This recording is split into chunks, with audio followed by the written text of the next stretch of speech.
आज रविवार का दिन है। आप में से कई लोगों के लिए छुट्टी का दिन रहा होगा, लेकिन नेताओं के लिए आज बिल्कुल भी छुट्टी नहीं है। आप ये कह सकते हैं क्योंकि सियासत में चुनाव इस वक्त चल रहा है तो उनके लिए छुट्टी का कोई दिन नहीं होता है, और खासकर जब मौसम चुनावी हो तो रविवार नेताओं के लिए और भी ज्यादा महत्वपूर्ण दिन हो जाता है।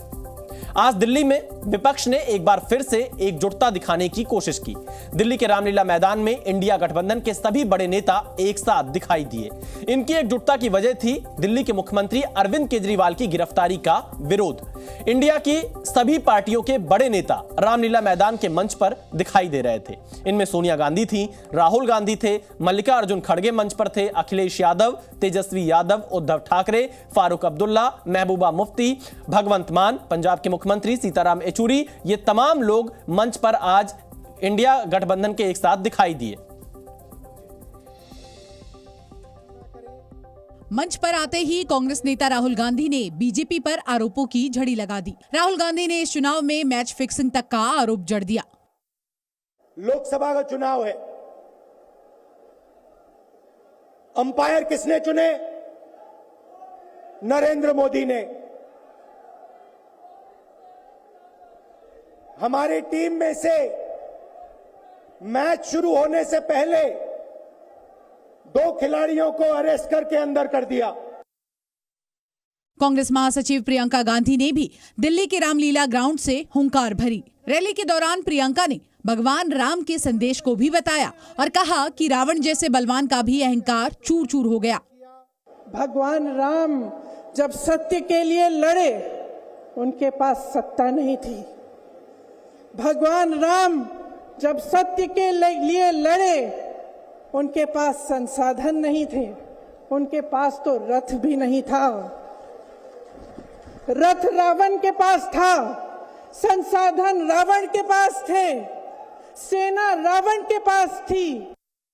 साथ ही प्रियंका गांधी ने चुनाव आयोग से ईडी और सीबीआई की कार्रवाई रोकने की अपील की। दशहरे के दिन क्योंकि दिल्ली में लोकसभा चुनाव में भले ही कांग्रेस और आम आदमी पार्टी साथ हो, लेकिन पंजाब में दोनों पार्टियां अलग अलग चुनाव लड़ रही हैं। इसी का हवाला देते हुए कांग्रेस अध्यक्ष मल्लिकार्जुन खड़गे ने पंजाब के सीएम भगवंत मान को मंच से ही गठबंधन करने की नसीहत दी।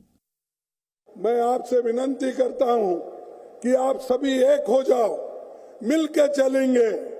इसीलिए पंजाब के हमारे चीफ मिनिस्टर से भी यही मैं अपेक्षा करता हूं, जब एक होकर हम लड़ेंगे तभी हम कुछ हासिल करेंगे। इस दौरान मल्लिकार्जुन खड़गे ने कांग्रेस के खाते फ्रीज करने का मुद्दा उठाते हुए केंद्र पर सरकारी संस्थाओं का गलत इस्तेमाल करने का भी आरोप लगाया। आज रामलीला मैदान में इंडिया गठबंधन के मंच से प्रियंका गांधी की तरफ से 5 एक बड़ी गारंटी यहां पर रखी गई, और जो मांग रखी गई थी वो भी मैं आपको बताता हूं कि क्या प्रमुख 5 मांगे यहां से रखी गई थी प्रियंका गांधी की तरफ से। पहली मांग थी चुनाव में सबको समान अवसर मिले, यह इंडिया गठबंधन की पहली मांग थी। दूसरी मांग ईडी, सीबीआई और इनकम टैक्स की कार्रवाई रुके। इसके अलावा जो तीसरी मांग थी, सोरेन केजरीवाल को तुरंत रिहा किया जाए। हेमंत सोरेन जो कि पूर्व मुख्यमंत्री और अरविंद केजरीवाल जो कि दिल्ली के मुख्यमंत्री हैं, इनकी रिहाई की मांग इंडिया गठबंधन के मंच से की गई है। तो ये तीसरी मांग रही है यहां पर इंडिया गठबंधन की। चौथी जो मांग थी, वित्तीय रूप से कमजोर करने की कोशिश बंद हो, क्योंकि कांग्रेस लगातार यह आरोप लगा रही है कि उनके जो बैंक अकाउंट हैं उनको फ्रीज किया जा रहा है। यह आरोप कांग्रेस की तरफ से लगाया गया और अब यहां पर इंडिया गठबंधन की तरफ से यह चौथी मांग आज रामलीला मैदान से रखी गई है। पांचवी जो मांग थी, बीजेपी के इलेक्टोरल फंड्स की एसआईटी जांच हो, यह मांग इंडिया गठबंधन की तरफ से रामलीला मैदान में की गई है, जो आज ये रैली यहां पर की गई थी। केंद्रीय चुनाव समिति की बैठक जारी है, उसको लेकर हम अपडेट ले लेते हैं, क्योंकि ओडिशा, बिहार की लोकसभा सीटों पर मंथन चल रहा है। दिल्ली कांग्रेस मुख्यालय में यह बड़ी बैठक चल रही है। मल्लिकार्जुन खड़गे की अध्यक्षता में यह बैठक हो रही है। सोनिया गांधी भी इस बैठक में मौजूद हैं। बिहार कांग्रेस के नेता और ओडिशा कांग्रेस के नेता इस बैठक का हिस्सा हैं। हमारी संवाददाता अंजलि हमारे साथ जुड़ चुके हैं। अंजलि, क्या अपडेट है और क्या माना जाए, कितनी सीटें बिहार की आज तय हो सकती है और ओडिशा के कितने उम्मीदवारों के नाम पर मुहर लग सकती है? देखिए, बैठक अभी भी जारी है और ये माना जा रहा है क्योंकि बिहार को जिस तरह से हमने देखा था कि किस तरह से सीट बंटवारे को लेकर एक बड़ा असमंजस था और उसके बाद आखिरकार जब सीट शेयरिंग का ऐलान हो चुका है तो तकरीबन सभी सीटों पर चर्चा जो है, जो कांग्रेस के खाते की सीटें हैं उन सभी सीटों पर चर्चा जो है वो कर ली जाएगी। और इसके साथ ही साथ ओडिशा की भी जहां बात करें तो कांग्रेस आला कमान की ओर से ये साफ किया गया था कि जो स्क्रीनिंग कमेटी के लोग हैं वो पहले ही एक नाम जो है वो चुनकर आगे भेजे, यानी उड़ीसा की ओर से भी, उड़ीसा की भी जो सीटें हैं वहां पर भी इसी तरह से स्क्रीनिंग कमेटी की जब पहले बैठक हुई थी तो एक उम्मीदवार लगभग तय कर लिए गए थे। अच्छा अंजलि, क्या अमेठी रायबरेली जैसी सीटों पर भी आज चर्चा की कोई संभावना है? देखिए, आज आधिकारिक तौर पर जिन राज्यों पर चर्चा होनी है वो बिहार और ओडिशा ही है, लेकिन जहां तक बात करें अमेठी और रायबरेली की, ये एक ऐसा मुद्दा है जो कह सकते हैं कि कांग्रेस के लिए फिलहाल गले की फांस बना हुआ है, क्योंकि उत्तर प्रदेश की सभी सीटों पर ऐलान किया जा चुका है। इससे पहले केंद्रीय चुनाव समिति की बैठक में तमाम सीटों पर उम्मीदवार जो है वो फाइनल कर लिए गए, लेकिन अमेठी और रायबरेली ऐसी सीट है जहां पर अभी भी पेच आप कह सकते हैं फंसा हुआ है, क्योंकि फैसला जो है वो कांग्रेस आलाकमान को लेना है। इससे पहले उत्तर प्रदेश के जितने भी कांग्रेस के पदाधिकारी हैं उन्होंने कहा था कि एक प्रस्ताव जो है वो उत्तर प्रदेश कांग्रेस कमेटी की ओर से सौंप दिया गया है कांग्रेस आलाकमान को, जहां पर लोगों की भावना का जिक्र किया गया है कि लोग चाहते हैं कि गांधी परिवार के सदस्य ही इन सीटों पर चुनाव में उतरे।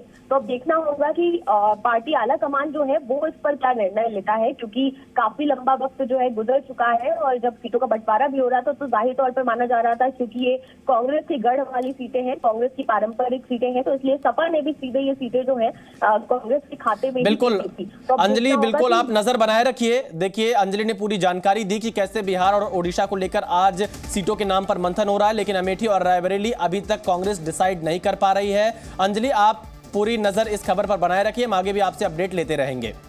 रामलीला मैदान के मंच से विपक्षी दल के निशाने पर सिर्फ और सिर्फ प्रधानमंत्री मोदी रहे। विपक्षी नेताओं ने उनके खिलाफ हमले के लिए अपनी पुरानी डिक्शनरी का एक बार फिर से इस्तेमाल किया और पीएम मोदी पर कई शब्द बाण छोड़े हैं। मंच से प्रधानमंत्री नरेंद्र मोदी को तानाशाह कहा गया, एक नहीं कई बार, और कई नेताओं ने इस शब्द का प्रयोग प्रधानमंत्री मोदी के लिए किया है।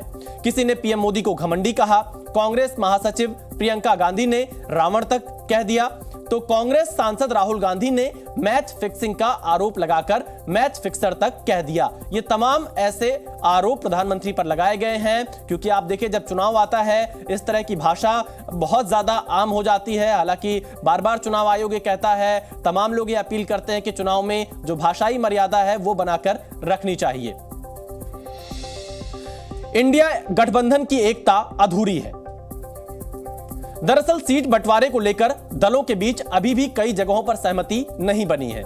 आम आदमी पार्टी पंजाब की सभी 13 सीटों पर अकेले चुनाव लड़ रही है, वहां गठबंधन नहीं हुआ है। कांग्रेस के साथ आम आदमी पार्टी गठबंधन नहीं कर पाई है पंजाब में, जबकि वो दिल्ली गुजरात में कांग्रेस के साथ है। वहीं ममता बनर्जी की टीएमसी भी पश्चिम बंगाल में अकेले चुनाव लड़ रही है, वहां कांग्रेस से सीटों पर कोई समझौता नहीं हो पाया है।